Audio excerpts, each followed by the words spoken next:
Hello, everyone, and welcome to the Masterpiece Lounge. I am your hostess, certified life coach, author, and speaker, Chris Natha DeRozier. So, as you join us, say hello down in the chat and let us know where you are tuning in from. If this is your first time, welcome. This is our corner of the internet where we have compelling and insightful conversations to help push our personal and professional lives forward. Today's topic is really a special one. And as you've already seen in the title, today's topic, we're talking about true freedom. What does freedom look like, right?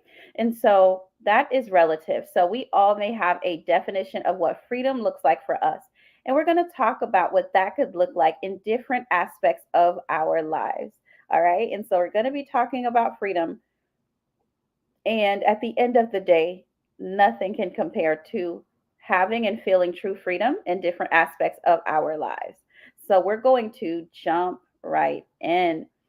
And in talking about freedom, there are a few aspects that I want to touch on, right? And the first one is mental freedom, right? So we want to talk about just some steps, some principles to help guide us toward true freedom. The first one is mental freedom. What is mental freedom? So self awareness, let's touch on that for a moment. Self awareness is when you understand your thoughts, you understand your beliefs, your belief system, even your biases, right? So you could recognize what influence your thinking, and you make conscious efforts to think independently. So that's mental freedom. You are not just trying to jump on the bandwagon and think like everybody, but you are a individual in terms of your thinking, right? And you do not have to align with what everyone else thinks, right? But you want to make sure that you're keeping um, mindful of your belief system in terms of how you're thinking and your mindset, as well as facts, right? And what is true. In terms of mental freedom, pursuing that, you want to make sure that you embrace continuous learning, right? Always be open to learning and growing. So stay curious, stay open minded, educate yourself, seek knowledge. Um, from sources that help broaden your perspective, but that also align with your belief system. Mindfulness is so important as well, that we practice mindfulness and that we remain present. And because that helps reduce the impact of stress and anxiety on our mental state. So we want to make sure that we do that as well. The next type of freedom is emotional freedom. This is so key because we want to think about things like self acceptance, emotional regulation, and healthy relationships. So, all of those are some really incredible aspects to consider and continuously work on as an individual, right? So, first, self acceptance, embrace your emotions. Your feelings are valid, right? So, embrace them, don't hide from them, feel them, understand where they come from. It's okay to feel them. Accept yourself without judgment. And then, in going back to self awareness, you can start to really uncover the layers, peel back the layers in terms of where is this coming from? Why do I feel the way that I feel? Right? Where's this coming from? Another thing is emotional regulation. This is so important. So we need to make sure that we're learning techniques to help manage our emotions effectively. We can do this by deep breathing. I know that helps me with any type of anxiety or nervousness. Journaling is extremely helpful, or even talking to a trusted friend or a professional, a therapist, right? And so regulating your emotions is going to be important because though our emotions are important, we want to make sure we're not being led by them, right? We're being led by facts, we're being led by what is good for us in the long run, not just in the moment, okay? Next thing to consider in terms of emotional freedom is healthy relationships. Keyword healthy. Okay, so surround yourself with supportive and positive people. No toxicity allowed. Okay, so set your boundaries to protect your emotional well being. Boundaries are your friend. Number three is financial freedom. What does financial freedom look like, right, for you? One thing to consider is budgeting and saving. So if you're not doing this already, I encourage you to start today. Create a budget, stick to it, find a way to get some accountability, right? Save a portion of your income regularly. Why? So that you can build financial security. You can't spend everything that comes in, right? There has to be saving, investing, and all of the things, but start with saving. That is imperative. Also, investing. Invest wisely to grow your wealth. I am not a financial expert, so I'm not going to be giving you any deeper advice regarding that. But as you learn and educate yourself about it, you can invest wisely, right? So diversify your investments and seek professional advice if needed. Also, debt management. So, we want to avoid unnecessary debt and work towards paying off existing debt to reduce financial stress. We are in a very interesting time, right? Where just things are different, economy wise, and so forth. And so, we want to make sure that we're not adding on unnecessary debt to our plate, but we're removing debt, right? And so, I speak debt cancellation over your life. But you're going to have to activate your faith in that area by making good financial decisions.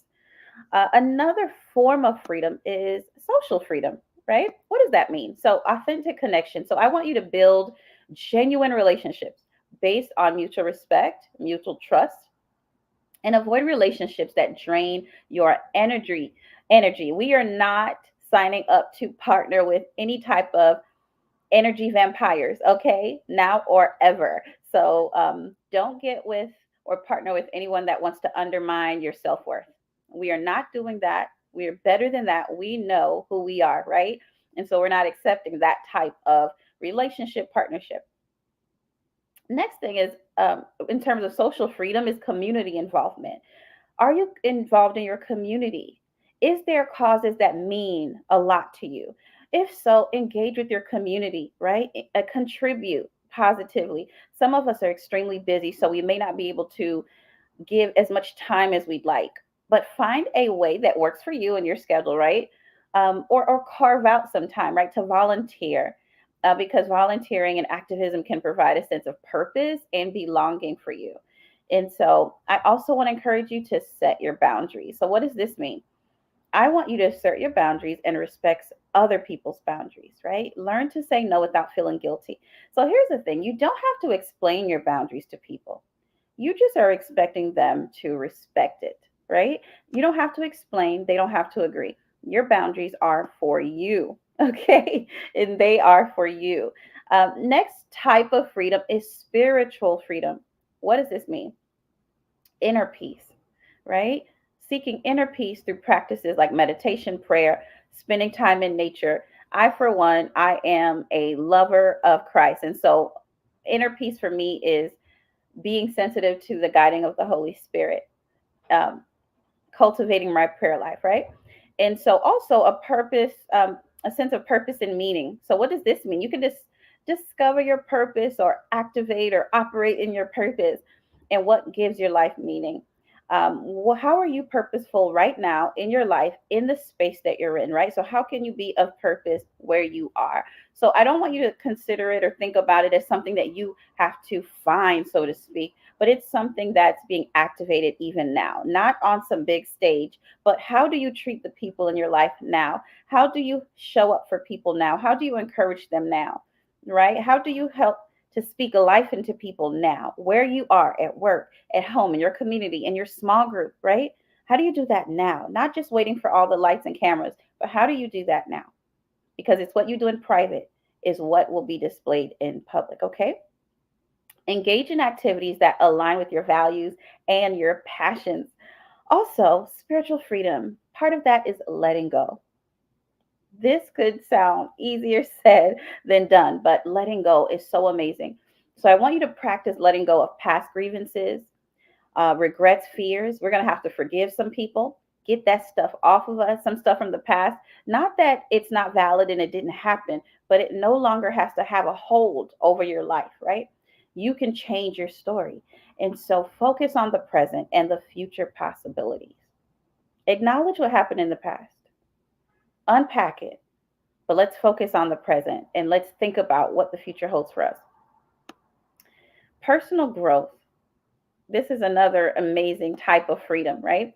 So, personal growth can consist of goal setting, resilience, self care, right? So, I want you to set realistic and achievable goals for yourself. As we enter the second half of this year, I want you to work steadily towards your goals, celebrate small victories along the way. It doesn't have to be 10 things, it could be one thing, it could be two things, but work on it. Be diligent, be resilient. You will get challenges that come along the way, right? Don't get distracted, keep going, right? Because there's something on the other side, right? So keep going even as you're learning, keep going even though you may be afraid and nervous, just keep going. Resilience. I want you to develop resilience to bounce back from setbacks. Take the time you need to cry. Take the time you need to rest. Take the time you need to evaluate. But after you do that, you get up, you wash your face, and we get back in the game. So I want you to view challenges as opportunities for growth and learning. You are not built to break. You got this. Okay. Self care, prioritize self care in all aspects. I want y'all to get some sleep. Okay. Team no sleep was cool when I was 20. We're not doing that anymore, right? So prioritize self care in all aspects. Rest is a weapon. Rest is a weapon. Physical, emotional, mental, spiritual self care, all of it matters. Ensure that you are taking care of your health and your well being. You're resting, you're eating well, you're staying hydrated, you're minding your business, right? You're being kind, and you're setting your boundaries. Now, number seven is really cool. I love this, freedom of expression. Freedom of expression. So, what does this mean? What does that look like? Authenticity. Be true to yourself and express your thoughts. What do you have to say? How do you feel? Now, there's a thin line between I'm just keeping it real and not being kind. Okay, be kind and be true to yourself and express your thoughts, ideas, and feelings honestly, but be respectful. We're not out here trying to hurt people's feelings. We're out here to be honest and genuine, okay, and authentic. So don't be afraid to stand out or be different, but kindness does go a long way. Also, with freedom of expression is creativity. I want to encourage you to engage in creative activities that allow you to express yourself. I'm not the best painter, but baby, if you give me a paintbrush, some paint, and a canvas, I really be out here thinking that I'm doing something, right? But it is so relieving. It's so peaceful. It is so like amazing when I just to paint, even if I'm not doing a great job, but I'm expressing myself. It's relaxing, it's therapeutic for me. I love music. And so I also love writing. So those are some of my creative things that I love to do. And so when things get a little bit heavy, I just tap into my creative bag, right? So engage in activities that allow you to express yourself. So, what are some creative activities that allow you to express yourself? This is important because creativity can be a powerful outlet for personal freedom. Personal freedom. It's amazing. Um, Also, number eight is adaptability.